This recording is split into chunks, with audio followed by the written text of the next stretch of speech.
Hey, what's up les loups, j'espère que vous allez bien. On se retrouve aujourd'hui pour la vidéo qui va ouvrir le bal des vidéos sur Star Wars Unlimited. J'hésitais à en faire plein sur l'été, plein d'ouvertures différentes, mais finalement je pense qu'il y en aura sûrement que deux.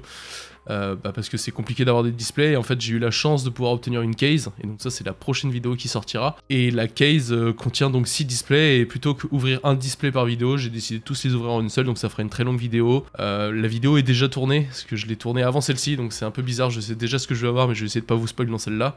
Là aujourd'hui on va partir sur une ouverture de un seul display. Je vais vous présenter les starter decks et ce que j'ai pu avoir lors des avant-premières et donc on va partir directement, hein, on va pas perdre plus de temps en présentation. On va pas regarder sur internet les cartes que j'aimerais avoir ou etc. car on va plutôt essayer de l'ouvrir un peu tranquillement ce display, le découvrir et découvrir les cartes ensemble. Je vais pas forcément m'arrêter sur toutes les cartes mais je vais essayer d'aller un peu moins vite que dans l'ouverture de la case vu que là aujourd'hui j'ai un peu plus le temps et en essayant de pas faire durer la vidéo non plus pendant 3 heures mais je pense qu'on est bien parti pour une petite heure ensemble à peu près, avec les cuts peut-être un peu moins, mais bref, on est parti tout de suite, donc je vais changer la caméra, et c'est parti. Donc là, c'est le set, la caméra est tellement zoomée que je peux même pas vous le montrer en entier, mais voilà, donc on va ouvrir ça tout de suite. Déjà, hop, pour commencer dedans, comme dans la set 1, il nous donne deux petites deck box en carton, là, juste qu'on peut former pour mettre son deck. Voilà, donc il y en a deux, une pour le Mandalorian, une pour Gideon, hop.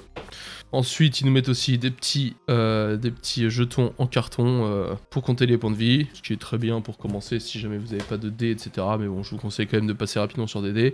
Le petit livre de règles très rapide pour apprendre les règles aux personnes qui ne connaissent pas le jeu. C'est d'ailleurs, si vous ne trouvez pas de booster et que vous souhaitez vous y mettre parce que vous en avez entendu parler, etc. Les kits de démarrage, que ce soit celui-ci ou celui du set 1, sont parfaits pour démarrer.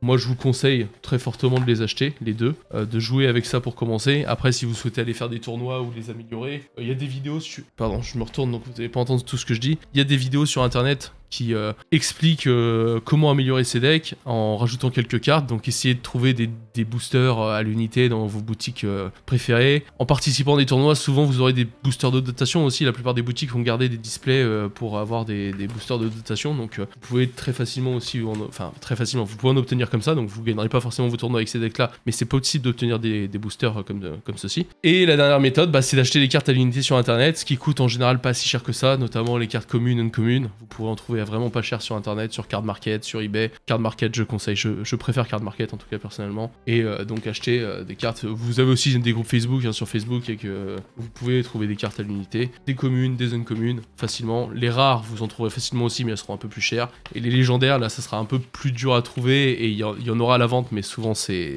un budget, donc à voir, ça dépend de votre budget. Et donc dans le set aussi vous avez j'aurais pu remettre le cam en plein écran, dans le set je veux dire, dans le starter deck vous avez donc des posters des deux, donc je peux ouvrir les deux. L'autre c'est le poster du Mandalorian avec à l'arrière du poster donc vous avez le tapis de jeu avec marqué les emplacements. Si vous ne savez pas comment les placer sur le terrain, c'est une bonne aide. Donc ça c'était pour les trucs de base et donc on va maintenant ouvrir très rapidement les deux decks si j'arrive à les ouvrir. Le carton est bien fermé, hein. On va repasser sur la cam en bas. Donc, le premier deck avec le Moff Gideon. Là, normalement, c'est pas flou. Et donc, ces deux cartes, le Moff Gideon et Boba, donc ce sont des leaders, on peut pas les trouver dans les boosters sauf en version showcase. Contrairement au premier set, on pouvait pas du tout les trouver même en showcase, Luke et Vador. Donc là, on peut les avoir en version showcase, et si vous avez participé aux avant-premières, vous les aurez en hyperspace, ces leaders. Donc voilà, je vais pas détailler ce qu'ils font, hein, si vous souhaitez vraiment savoir ce qu'ils font, déjà vous avez peut-être pu lire en faisant pause, je vous le raffiche, hein, vous pouvez faire pause. Hop. Et hop.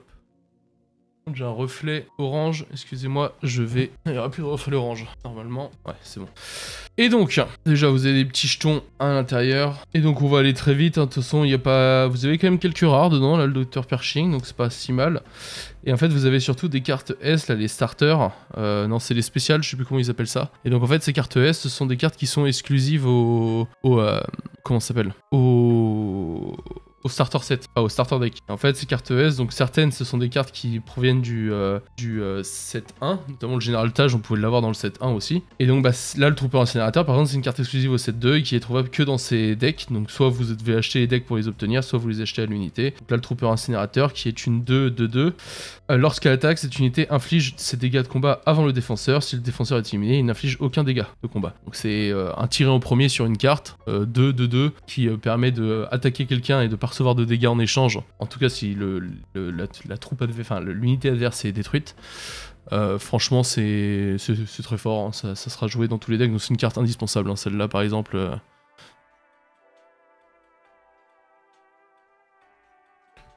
Ok, j'ai changé un peu l'éclairage. Ok, je vais sortir aussi des sleeves et des top loaders, excusez-moi. De toute façon, vous l'avez pas vu, parce que je vais sûrement le cut au montage, mais bon. Bref, donc on va quand même passer assez vite hein, sur le deck de base. Là, il y a encore des spéciales, donc c'est les Trooper Chevronnet qui étaient présentes dans le set 1. Tant que vous contrôlez au moins 6 ressources, cette unité a +2/+0. C'est une 2-3 pour 2. Voilà, c'est pas non plus extraordinaire, mais bon, ça devient une 4-3 quand vous avez les 6 ressources, donc pour 2, une 4-3, c'est pas si mauvais que ça. Là encore, Lieutenant Stormtrooper, bloc, ça, ce sont des cartes qui étaient présentes dans le set 1, donc rien de bien folichon. Croiseur léger, donc ça c'est une carte exclusive, ça c'est une nouvelle. Croiseur léger de Gideon, 7-8 pour 8, débordement, lorsque cette unité attaque une unité ennemie, infliger des dégâts en excès à la base de l'adversaire. Une fois joué, si on contrôle le Moff Gideon comme leader ou comme unité, on joue gratuitement une unité 3 qui coûte 3 au moins de votre main ou de votre défausse. Ce qui n'est pas si mal que ça, mais je sais pas si ça sera si fort que ça. Que bah ça oblige à jouer Gideon du coup, qui n'est pas forcément le meilleur leader je pense. Il a été calculé, ouais. Voilà. Donc il y a pas mal de cartes. J'espère que vous avez vu, est-ce que je passe assez vite, hein, excusez-moi, mais...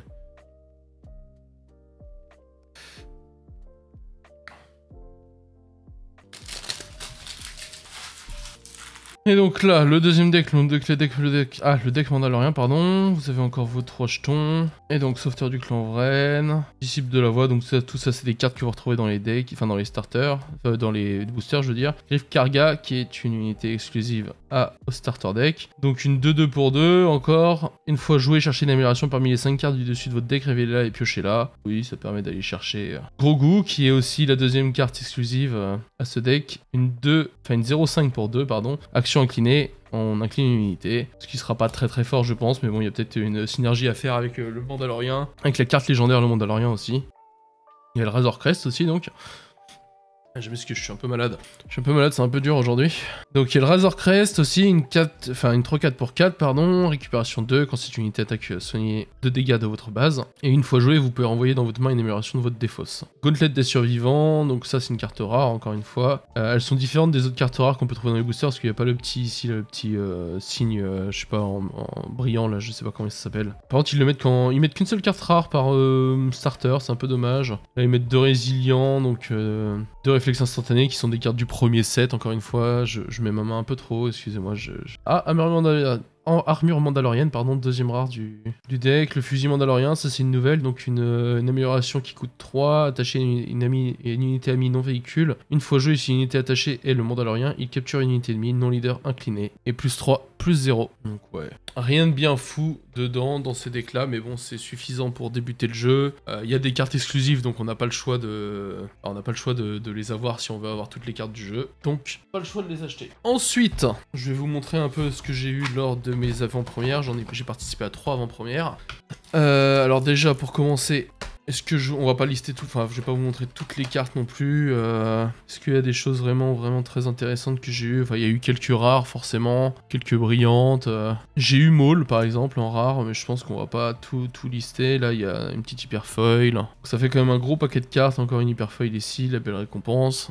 Mais je pense qu'on va, enfin je vais pas passer sur toutes les cartes une par une, sinon ça risque d'être trop long. Qu'est-ce qu'on a eu d'autre? On a eu normalement les 2 leaders en hyper... On avait les 2 leaders, mais je sais pas où est-ce que je les ai mis. Hop, ils sont dans l'autre boîte. Donc là, on a le Moff Gideon, du coup, en Hyperspace Foil de ce côté-là, et juste seulement Hyperspace derrière. Je les ai eu en 3 fois, mais il y en a un que j'ai pas encore ouvert. Le Mandalorien juste ici. Et puis, bah, c'est à peu près tout. On a eu aussi, donc, des Weekly Play. Quand on participe à des tournois, en fait, on peut avoir en récompense des tournois, des boosters Wikiplay avec des cartes exclusives dedans. Enfin, ce sont des alternates de cartes qui existent déjà, mais bon, par exemple, la létalité calculée, et ben là, on l'a en version Hyperspace. J'en ai eu 2. Le Dark Trooper de phase 3 également. en version Hyperspace. Fer prisonnier en Hyperspace avec le petit contour un peu vert ici. Fusil du Mandalorien qui était le starter de... Enfin, qui est une carte... qu'on peut trouver uniquement dans les starter decks de base. Un petit faucon Millennium, donc ça c'est une Wikiplay rare que là j'ai en classique, enfin en Hyperspace avec le contour un peu jaune. Et on peut l'avoir en version foil, donc version brillante. Donc la Cloud Rider, c'est cette version-là que je vous disais, où en fait c'est... Le faucon peut l'avoir aussi comme ça, où ça brille. Et, c'est pas la dernière, j'ai eu Enfys Nest aussi. Et enfin, le Trooper Incinérateur, qui est une carte trouvable uniquement dans le starter deck Gideon, et que là j'ai eu en version Wikiplay Hyperspace. Elles sont très très stylées. Et enfin, lors de mes avant-premières, sur les 3 avant-premières, j'ai topé 2 légendaires. Donc j'ai eu le Mandalorien juste ici, qui est une 5-6 pour 6, sentinelle, une fois joué, vous pouvez soigner tous les dégâts d'unité qui coûtent 2 ou moins et lui donner 2 jetons boucliers. Donc ça va très bien avec Grogu par exemple, mais pas que elle. Hein. Plein d'unités mandaloriennes sont très faibles à coût de 2 ou moins en fait. Et j'ai eu le Sabre Noir qui combote très bien avec les Mandaloriens, car c'est une amélioration qui coûte 4, qui donne plus 4 plus 3, et on l'attache à une unité non véhicule. Lorsque vous jouez cette amélioration sur une unité Mandalorien, ignorez sa pénalité d'affinité. L'unité attachée gagne en attaque, donnez un jeton expérience à chaque autre unité Mandalorien ami, qui permet de booster tous ces Mandaloriens. Donc c'est plutôt pas mal. En 3 AP, j'ai eu malheureusement, entre guillemets, que 2 légendaires, ce qui est une stat correcte, mais pas non plus incroyable. Certains en ont pas eu du tout. Mais bon, j'ai pu voir d'autres obtenir 3 légendaires en un seul pack d'AP, dont le Sabre Noir en foil, par exemple. J'ai aussi vu, à ma dernière AP, un Peau d'Amron, qui est une légendaire qui va valoir sûrement cher parce qu'elle va être très jouée, tomber en hyper foil, hyper space foil, qui est hyper rare. Et j'ai aussi vu 2 showcases tomber lors de mes AP. Donc il y en a une qui est tombée quand j'y participais, donc le dernier jour, c'était une Bo-Katan en showcase. Et j'ai vu un Mandalorien en showcase, mais là c'était une AP où je participais pas, c'est juste que j'étais passé à la boutique qui fait l'AP pour récupérer une carte d'une personne qui y participait. En fait, il me vendait une carte du set 1. Et donc j'y suis allé et j'ai pu voir la showcase en direct. Donc c'était assez énervé. Et je sais qu'il y a des showcases qui sont tombés aussi dans la boutique où je vais régulièrement pendant des drafts là ce week-end. Donc le week-end du 14 au moment où Enfin pendant le week-end du 14 juillet, il y a des showcases qui sont tombés lors de draft. Donc moi j'en cherche toujours une. On espère que ça tombera dans l'ouverture de la case et peut-être dans l'ouverture de ce display juste ici. Donc on va passer tout de suite à l'ouverture. Ça fait déjà une petite quinzaine de minutes qu'on est ensemble et une grosse quinzaine de minutes même je pense à voir avec les cuts. Et donc on va enchaîner tout de suite sur l'ouverture de ce magnifique display.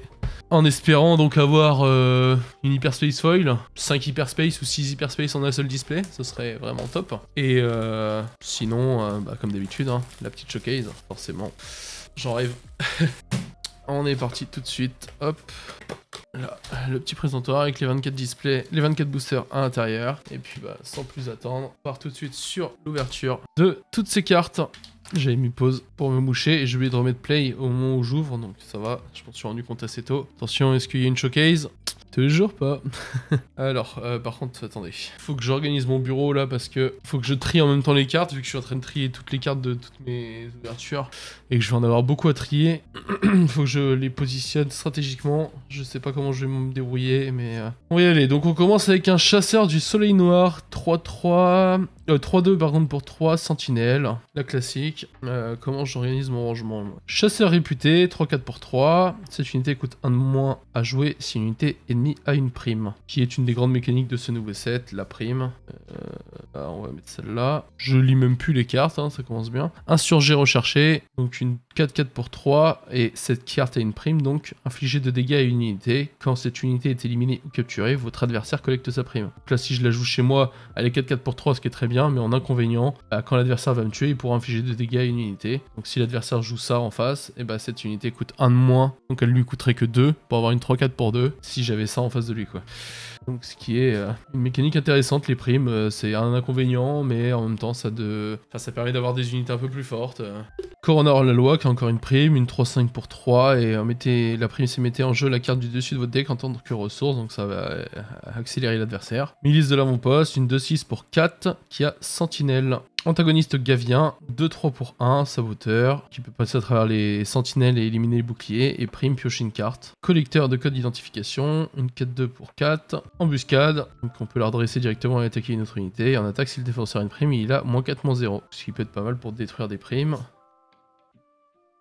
Aide des contrebandiers, soignez 3 dégâts à votre base, et donc on peut la jouer en contrebande pour 3, donc contrebande si on la met en tant que ressource, en fait on peut la jouer directement de nos ressources pour un coût différent, et on la remplace par une carte de notre deck. Gros bras, une 2-1 pour 1, une fois joué vous pouvez renvoyer dans la main de son propriétaire une amélioration non unique. IG11 pour 6-5 pour 5, si cette unité devait être capturée, éliminez-la et infligez 3 dégâts à chaque unité terrestre ennemie à la place. Et en attaque, on peut infliger 3 dégâts à une autre unité terrestre endommagée. Zucus, une 6-6 pour 5, saboteur, qui passe à travers sentinelle et élimine les boucliers, et quand chaque unité nommée 4 l'homme chaque unité amie nommée 4 l'homme a +1/+1 et gagne saboteur. C'est la deuxième une commune, donc derrière, c'est une commune hyperspace. La canonnière mercenaire, à la action 4, prenez le contrôle de cette unité, n'importe quel joueur peut utiliser cette capacité. Ah ouais, donc elle nous coûte 2, c'est une 3-2 pour 2, et par contre pour 4 ressources, n'importe qui peut prendre le contrôle de cette unité. Pas fou. Une rare, Kira. Une fois joué, regardez la main d'un adversaire, puis nommez une carte tant que cette unité est en jeu. Chaque carte qui porte ce nom coûte 3 de plus à jouer pour vos adversaires. 3-5 pour 4. Et derrière, c'est une commune foil. Compagnie de mercenaires qui était présente dans le 7-1. Une 5-5 pour 6 qui est embuscade débordement. Voilà, pas fou. Toujours pas de showcase. C'était un petit Cat Bane, c'est vrai que je m'arrête pas trop sur les leaders. Petit Cat Bane, c'est une carte, quand on joue une carte pègre, on inflige un dégât. C'est l'adversaire qui choisit qui inflige un dégât, on le déploie à 6 ressources, c'est une 2-8. Et donc derrière, elle arrête 2, donc c'est une 2-8, mais elle a 4-8 quand elle attaque. Et quand on joue une carte pègre, l'adversaire choisit une unité qu'il contrôle, il lui affiche 2 dégâts. Ennemi public, une carte bleue pour 0, +0/+0, et en fait ça on donne une prime. Et la prime c'est on donne un jeton bouclier à une unité quand on élimine la prime. Chasseur réputé qu'on a déjà vu, soldat de la maison cast, une 2-3 pour 2, saboteur, coroner la loi qu'on a déjà vu, sentinelle pike, 4 sentinelles, 2-3 pour 2. Cargo Desperado, une 5-6 pour 5. Vanilla, elle a pas de pouvoir. Rechercher, donc c'est encore une prime qu'on attache à une unité et ça nous permet de redresser 2 ressources amies. Gros bras. Aucune négociation, chaque adversaire défausse une carte de sa main, piocher une carte pour 3. Pour 1, ça nous permet d'aller chercher dans notre deck une carte chasseur de prime, objet ou transport parmi les 10 cartes du dessus et on peut la jouer en contrebande pour 3. L'armurière qui est la deuxième une commune, il me semble. Donc une 3-5 pour 5 et une fois joué, on peut donner un jeton bouclier à un maximum de 3 unités mandaloriennes. La troisième uncommon, du coup, Ketsu Onyo, une 3-2 pour 2, qui a saboteur, et quand cette unité inflige des dégâts de combat à une base, vous pouvez éliminer une amélioration qui coûte 2 ou moins. Derrière, c'est une rare, le général Riekan, et une uncommon foil qu'on a déjà vu. Et donc le général Riekan, c'est une 5-7 pour 6, et une fois joué et en attaque, donc les deux. Choisissez une unité amie, si elle a sentinelle, donnez-lui un jeton expérience, sinon elle gagne sentinelle pour cette phase. C'est pareil, je l'ai pas dit, mais en termes de rares, je suis surtout à la recherche de Vreaker, une carte rouge qu'on verra si je la trouve, qui est une très bonne rare. Maul également, forcément, qui est la meilleure rare, je pense, avec Wrecker, qui sera très joué pour remplacer des Vador. Encore un Cat Bane, et voilà, enfin après je recherche d'autres rares forcément, mais le but c'est surtout d'avoir une showcase et le maximum de légendaires, hein, comme d'habitude. Et les rares, bah, c'est du bonus, mais idéalement, si je peux avoir les meilleures rares, et peut-être même, pourquoi pas, un petit Maul ou Wrecker en hyper foil, ah forcément, ça ferait un peu plaisir, mais bon. Déjà, avoir au moins 4 légendaires, 5 ce serait l'idéal. Si j'en ai pas 5, avoir une showcase. Et puis bah des rares fortes. Parce qu'il y a des rares qui seront moins joués que d'autres, c'est une certitude. Donc bon. Pour 1 enfant trouvé, l'unité attachée gagne le trait mandalorien. C'est une amélioration qui donne +1/+1. Wing de patrouille d'Adelphi, une 4-6 pour 5. Une fois joué, vous pouvez attaquer avec une unité. Si vous avez l'initiative, elle a +2/+0 pour cette attaque. Rivaux envieux, une 5-5 pour 6. Elle a aplomb, donc chaque dégât sur elle lui donne +1/+0. Et une fois joué / en attaque, vous pouvez infliger 2 dégâts à une unité qui a une prime. Attaquer avec 2 unités, une seule à la fois. Pour 1, on peut attaquer 2 fois de suite. Qui peut comboter très bien avec Leia, par exemple, qui permet d'attaquer aussi avec des unités rebelles. Donc on attaque 2 fois de suite, et en même temps on attaque aussi avec Leia, qui permet de réattaquer avec une autre unité. Enfin, il y a un moyen de faire un petit combo. Gentil géant, donc c'est une 2-8 pour 6. Elle est Wookie, elle a aplomb, donc +1/+0 pour chaque dégât sur elle. En attaque, on peut soigner autant de dégâts d'une autre unité que le nombre de dégâts sur ce gentil géant. Chasseur de la nuée d'action, une 4-3 pour 3, et cette unité gagne protégée tant qu'une unité ennemie a une prime. Recruteur de gang des rues, une 4-4 pour 5 qui permet de récupérer une carte PEC de sa défausse quand on la joue. Négociant frontalier, une 2-2 pour 3 qui permet de renvoyer une ressource dans la main de son propriétaire. Faire prisonnier en hyperspace, donc qui permet de capturer une unité ennemie pour 3. Chasseur lourd de Kyrax, une 3-3 pour 4 qui a débordement et en attaque on peut incliner une autre unité amie. Dans ce cas on a cette unité à +3/+0 pour cette attaque. La deuxième commune, Sinarasan, une 3-6 pour 4 qui a aplomb et tant que cette unité est inclinée elle a une prime qui inflige 4 dégâts à une base. Troisième commune d'affilée, Ketsu Onyo qu'on a déjà vu. Derrière c'est une rare, emprisonnée, qu'on attache à une unité non leader, l'unité perd ses capacités actuelles et ne peut pas gagner de capacité. Et une commune en foil. Y Queen de l'escadron gris. Voilà, ça commence à... Je suis dans le mal. Je suis un peu malade aujourd'hui, là c'est un peu dur là, vous m'excuserez. Jean Boba Fett en hyperspace. Vous voulez voir peut-être. Donc quand vous jouez une unité qui a au moins un mot-clé, on peut incliner ce leader, elle a +1/+0, et donc chaque autre unité qui a au moins un mot-clé a +1/+0 quand on le déploie. Excusez-moi, j'étais un peu trop bas, donc vous voyez pas. Voilà. Elle se déploie à 6 et c'est une 4-7. Forestier des arbres Warshir, Roshir, je peux dire. Une 2-4 qui a aplomb. Passager clandestin Warbird, une 2-3 pour 3. Tant que vous avez l'initiative, elle a +2/+0 et on peut la jouer en contrebande pour 4. Canonnière du gang de Rokai, une 2-1 pour 2, une fois éliminé, inflige un dégât à une base ou une unité. Joli Gamoréen, une 3-2 pour 2 qui a sentinelle tant qu'on a une autre unité verte. Force dissimulée, tactique, elle coûte 1 et on soigne 2 dégâts à une unité et on lui donne un jeton d'expérience. On peut la jouer par contrebande à 3. Sbire des Huttes, une 3-4 pour 4 qui a protégé. Esclave libéré, une 3-5 pour 3. Belle récompense, c'est une prime qu'on donne, une amélioration qui donne prime à une unité et donc on donne 2 jetons d'expérience à un maximum de 2 unités quand on récolte la prime. Poursuite acharnée pour 3. Choisissez une unité amie, elle capture une unité ennemie non leader qui coûte autant ou moins qu'elle. Si une unité amie est un chasseur de prime, donne-lui un jeton bouclier. Enfys Nest, en une commune, la première, donc c'est une 5-4 pour 6 qui a embuscade et tant qu'une unité amie, y compris celle-ci, attaque en utilisant embuscade, le défenseur a -3/-0.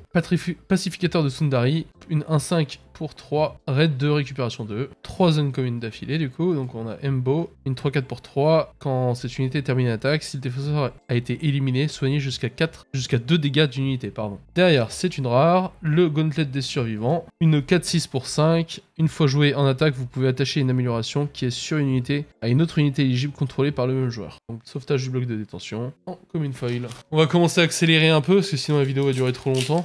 Je vais arrêter de lire toutes les cartes, on va s'arrêter surtout sur les cartes fin, enfin les Unco ou les rares. Je vais pas aller trop vite non plus, mais bon. On a Fennec Shand, celle-là on l'a jamais vue par exemple, donc action 1, on incline jouer une unité qui coûte 4 ou moins de votre main en payant son coût, et donnez-lui embuscade pour cette phase. C'est un peu comme la base verte, là, le laboratoire de conservation d'énergie, sauf que bah, là on doit payer une ressource de plus pour le faire, mais donc en fait pour 5 on peut jouer une carte à 4 quoi, grosso modo, qui est embuscade. Et donc quand on la déploie, la saboteur, quand cette unité attaque, ignorer les sentinelles et éliminer les boucliers, et action, donc jouer une unité qui coûte 4 ou moins, sauf que là on n'a pas besoin de payer la ressource. Donc pillage qui fait défausser des cartes, disciple de l'avoir, mandalorien qui a +1/+1 quand elle est améliorée. Corde démodifiée, une 2-4 pour 4. Loyaliste de la Death Watch. Star Hopper de collection. Poursuivant des brouillards. Initié de la guilde des chasseurs de primes. Sikh Corsair. Canonnière du gang Rokai. Cible de la guilde, la première une commune. Deuxième une commune, épargner la cible. Troisième une commune, équipage corsaire. Derrière, c'est quoi? C'est une rare. Tobias Beckett, qui est 4-5 pour 4. Quand vous jouez une carte non unité, vous pouvez incliner une unité qui coûte autant ou moins que la carte que vous avez jouée. Utilisez cette capacité qu'une seule fois par round. On peut la jouer en contrebande à 5 en bleu. Là, le coup de contrebande est différent de son coup basique. C'est vraiment même dans une autre couleur, donc on peut la jouer dans un autre style de deck. Et une commune, hyper foil pour terminer. Renfort de Freetown. Je vais la Air Sleeve quand même. Alors, on est parti. Fennec Shand encore une fois, déjà vu juste avant. La petite base, soldat de la maison cast, fermière d'humidité qui permet de faire récupération, c'est une 0-4 pour 1. Intervention opportune pour 1, ça nous permet de jouer une carte de unité de ma main qui a embuscade, enfin qui aura embuscade. Cargo Desperado, passager clandestin de Warbird, escouade de super commando, détourner le regard qui permet d'incliner une unité pour 0 et le contrôleur doit payer 2. Chaque adversaire défausse, donc aucune négociation 3. Esclave libéré, une nouvelle aventure, la première première uncommune, deuxième uncommune, Echo, troisième uncommune, évasion inattendue, et derrière c'est une rare, retour de Palpatine. Jouez l'unité de votre défausse, elle coûte 6 de moins si c'est une unité force, elle coûte 8 de moins à la place. Et uncommune derrière, ça pour pouvoir rejouer Dark Vador, hein, on aime beaucoup. Et donc uncommune foil pour terminer. Hop là, petit Boba Fett, canonnière du gang de rocaille, force dissimulée, compagnie de mercenaires, sbire des huttes, pillage, tout ça c'est des cartes qu'on a déjà vues plusieurs fois, belle récompense, sig de corsaire, poursuivant des brouillards, punishing one, dissidente de Coruscant, c'était la deuxième uncommune, derrière c'est une rare hyper foil, non hyper space pardon, ça fait plaisir, brassard lance-flamme, c'est pas ma préférée, malheureusement, derrière on a quoi? Encore une rare, donne libre cours à ta colère.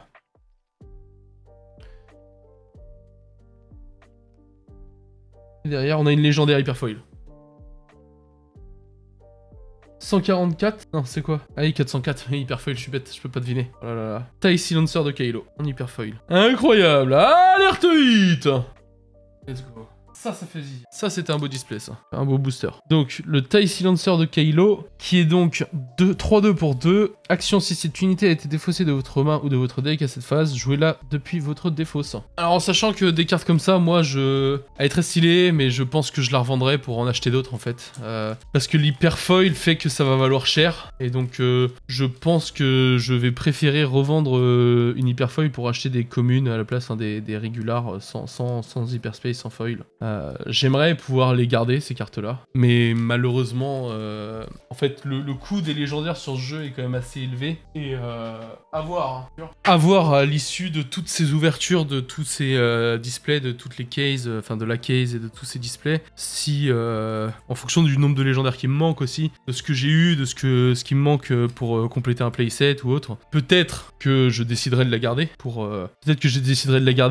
parce que j'estime que j'ai pas forcément besoin de la vendre pour obtenir, pour avoir un playset, du moins pour acheter les légendaires qui me manquent, mais s'il m'en manque trop, et notamment certaines qui coûtent cher, bah voilà, je pense que en priorité ça sera les hyperspace et les foils, enfin voilà, ces cartes-là, mais elle est quand même très très stylée, et je suis très content de l'avoir, c'est un beau hit ça. En première légendaire, ça fait plaisir, surtout que c'était un beau booster, vu qu'il y a quand même 2 rares d'affilée, dont une rare hyperspace, même si j'aurais préféré avoir un maul ou un breaker forcément, mais c'était un beau booster.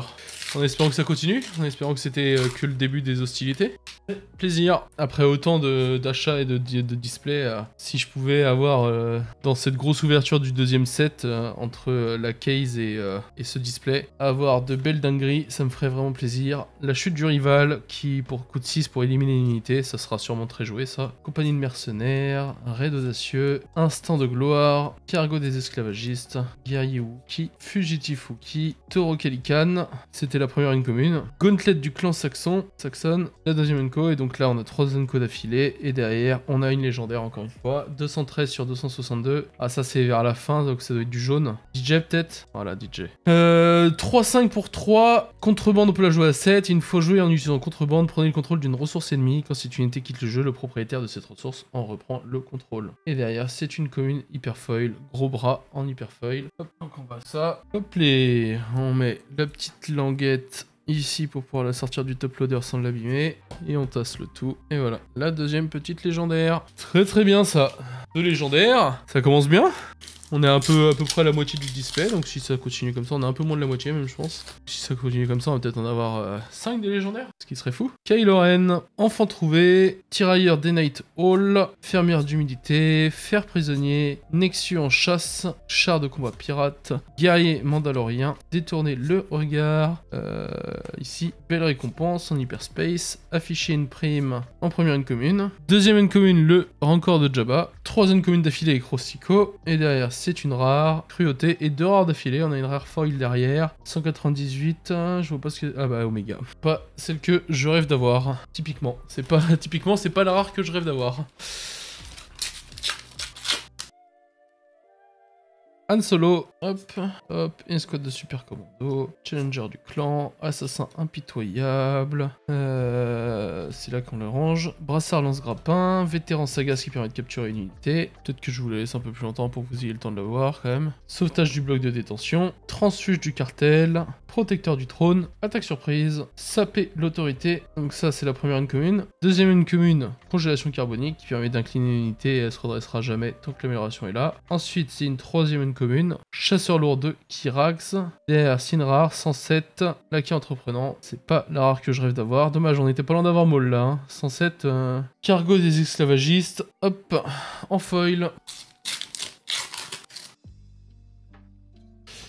Han Solo, palais de Jabba, disciple de la voix, loyaliste de la Deathwatch, protecteur du village, cohorte des modifiés, marqué à mort, initié de la guilde, recherché, cargo des esclavagistes, wing patrouille des Delphi en hyperspace, première une commune, Crosshair, deuxième une commune, Télé la voix, troisième une commune, Quill, derrière une reine rare 203, Zoribliss, et une commune foil pour terminer, Olé. Bosque. Joli Gomoréen, Juggernaut de transport, raid audacieux, ennemi public, vétéran sagace, Nexus en chasse, guerrier Wookie, poursuite acharnée, guerrier mandalorien, la première une commune, chasseur de tête sans licence, Fennec Shand en deuxième une commune, gibier de chasseur de prime en troisième une commune, et c'est une rare numéro 36, First Light, 4-7 pour 7, qui a aplomb, chaque autre unité ami non leader gagne aplomb et contrebande, et une commune hyper foil pour finir, initié de la guilde des chasseurs de primes. Allez, une deuxième légendaire hyper foil là, ça serait incroyable. Je pète mon crâne. Non, en vrai, il me faudra encore 2 légendaires là. Même si j'ai une hyper foil, hein, ce qui est incroyable. Il m'en faudrait 2 en vrai. Un petit Kylo Ren, un petit Trey peut-être. Ça fait plaisir. Un petit Dragon Crate aussi, hein, qui est le meilleur légendaire sûrement. Avec Po. Fugitif Wookie. Transfuge du cartel. Protecteur du trône. Le client qui est la première une commune. Deuxième une commune, vaisseau audacieux. Vaisseau d'assaut audacieux, pardon. Taille Phantom Brodant. Légendaire. 135. 135 légendaire. 135, on est dans du rouge. Donc ça peut être Kylo Ren en vrai, hein. Ça peut être Kylo Ren. Ou le TIE, peut-être le TIE encore, hein. C'est le TIE Silencer, une deuxième fois. Bon, c'est nickel, ça m'en fait 2 du coup. Top, top, top. Et derrière, c'est une rare, derrière, 32. 32, c'est du bleu. Il y a quoi en rare bleu? Ah, je connais pas toutes les rares. L'Umpike, en foil. C'est pas ma préférée. Je préfère ça. Je préfère le TIE Fighter. Ouais, Kylo, on doit être un peu plus haut que 38, enfin que 135 du coup. On doit être à 140, non, 147. Non, un peu plus que 140. C'est une carte qui coûte 2, alors que Kylo, il coûte 6, je crois. Allez, on continue. Lando, mine d'épices, hop, lieutenant de zone de guerre, appareil de poursuite vigilant, chasseur Trandoshan, hop, si je les range dans le mauvais ordre, mes cartes ça va pas aller, Juggernaut de transport, déserteur clone, chasseur fang de neutralisation, Cloud Rider, brute de la pègre, intimidateur Kintan, première une commune Fenro, deuxième une commune IG11 qu'on a déjà vu, troisième commune d'affilée, une nouvelle aventure, derrière Sinrar, Sugi et une commune foil pour terminer, Zucus. J'arrive pas à avoir Molly Breaker, hein. C'est une folie. Hein. En AP c'était pareil. J'ai pas réussi à les toper quasiment. Hop, on enchaîne, Code Jumper, Bang Ballant, Wing de Pirate Wiki, McLunky, Y-Wing de l'Escadron Gris, Chasseur de Contrebandier, la chute du rival en hyperspace, stylé ça, Echo en première une commune, deuxième une commune Quill, troisième une commune une hyperspace, c'est la sous Scrumb, derrière Sinrar, laisser gagner le Wookie en rare, et commune foil pour terminer.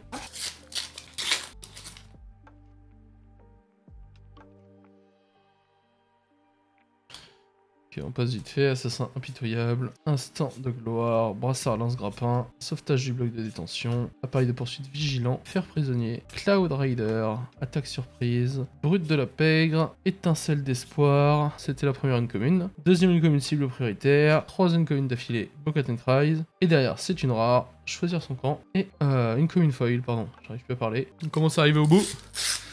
Une petite légendaire de plus peut-être pour terminer. Bon, on commence à arriver au bout, je pense qu'il doit rester 5 boosters je dirais. Chasseur 32 Shan, tête mise à prix, sauveteur du clan Vren, chasseur fang de neutralisation, la chute du rival, déserteur clone, intimidateur Kintan, McLunky, une petite commune hyperspace pour suivre des brouillards, première Enco Faucon Millennium, deuxième Enco loyauté forcée, troisième commune d'affilée tradition brutale, et derrière c'est une rare, brassard lance-flamme encore une fois, qu'on a déjà eu en hyperspace tout à l'heure, et abattre le dragon en une commune foil.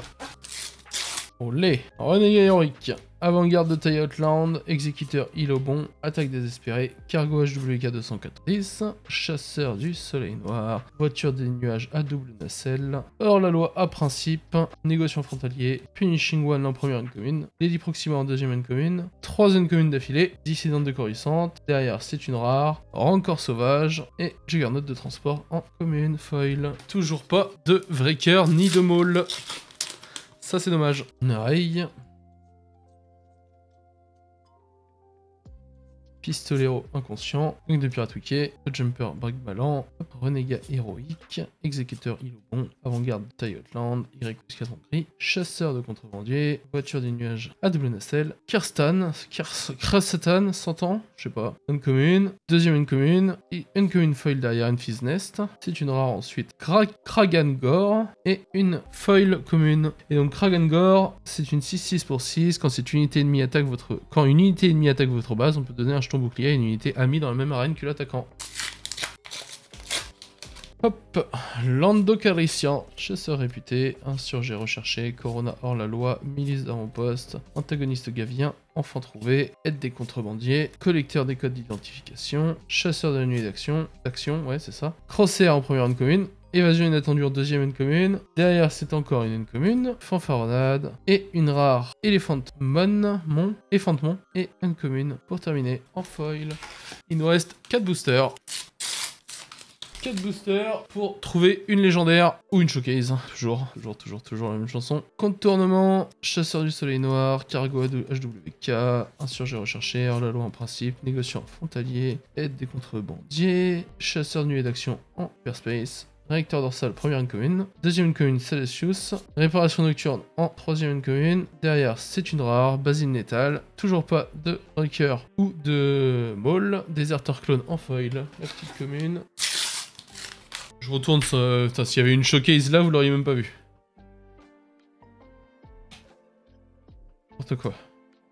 Fermière d'humidité, hop, intervention opportune, cargo desperado, passager clandestin, escouade de super commando, canonnière, aucune négociation, esclave libéré, sauveteur du clan Vren, le client en première commune, Cassian Andor en deuxième commune qu'on n'avait pas encore eu, troisième commune d'affilée, et derrière c'est une rare, Chewbacca, et une commune hyper foil, chasseur funk de neutralisation.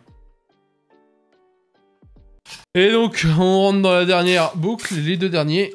C'est un booster Boba en avant-dernier. Guerre saxon, château de Maskanata, Wing patrouille d'Adelphi, rivaux envieux, contournement, gentil géant, soldat de la maison, recruteur des gangs de rue, gros bras, poursuivant des brouillards, lieutenant de zone de guerre, en hyperspace, taille fantôme en première une commune, deuxième commune c'est JB de chasseur de prime, et derrière on a une hyperspace rare, ça peut être molle là. Ah putain, nique sa mère. Tu crois à ça? Putain, vas-y. Là qui entreprenant, je m'en branle. Ah, légendaire derrière, 49. Le Mandalorien, très bien. Et derrière c'est une commune foil. Donc le Mandalorien, que j'ai déjà eu dans mon pack d'AP que vous avez vu tout à l'heure. Et donc là, ça m'en fait un petit deuxième. Olé. Et donc le dernier booster pour briller. Peut-être la dernière légendaire. Qui sait? Ça pourrait, hein. Ou la showcase? Et non, pas de showcase. Ça aurait été beau. Sur le dernier là, milice d'avant-poste, Wing patrouille d'Adelphi, antagoniste gavien, intervention opportune, gentil géant, rivaux envieux, collecteur des codes d'identification, chasseur de la nuée d'action, recruteur des gangs de rue, armée jusqu'aux dents en première une commune, deuxième une commune quête l'homme, derrière c'est une commune hyperspace, cible de la guilde, et derrière c'est une rare, donc il n'y aura pas de cinquième légendaire dans ce display. Par contre on a Breaker, enfin Breaker, Marma. Une 7-6 pour 6 débordement. Une fois joué, vous pouvez éliminer une ressource amie, dans ce cas infliger 5 dégâts à une unité terrestre. Et enfin, une commune foil pour terminer. Appareil de poursuite vigilant. Et voilà. Et voilà, on arrive au bout de cette vidéo du coup les gars, les petits potes. C'était une belle ouverture, j'espère que ça vous aura plu. Je vais quand même, je remets cette cam là mais on peut quand même faire le point. Donc on a eu un petit Mandalorien en classique, donc mon deuxième. Un petit TIE Silencer de Kylo en classique aussi. Un petit DJ et un TIE Silencer de Kylo en hyper foil, donc le deuxième également. C'est plutôt une belle ouverture honnêtement, hein. Avoir une légendaire hyper foil c'est top. 4 légendaires dans un display, on est au-dessus des stats parce que bah, les stats normalement c'est censé 3, enfin 1 tous les 8 boosters. Donc sur 24 on est censé en avoir 3. Là il y en a eu 4 dont une hyper foil, ce qui est incroyable. Donc c'était une belle ouverture. J'espère que ça vous a plu. Je vous fais des bisous les loulous. N'hésitez pas à regarder dans la description, comme d'habitude.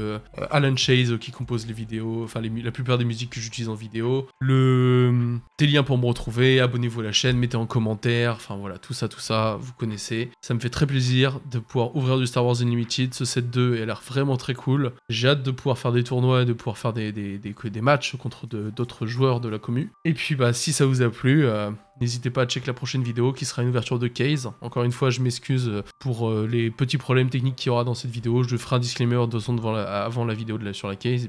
Et puis bah sur ce, je vous fais des bisous, loulou. À très vite. Et peace.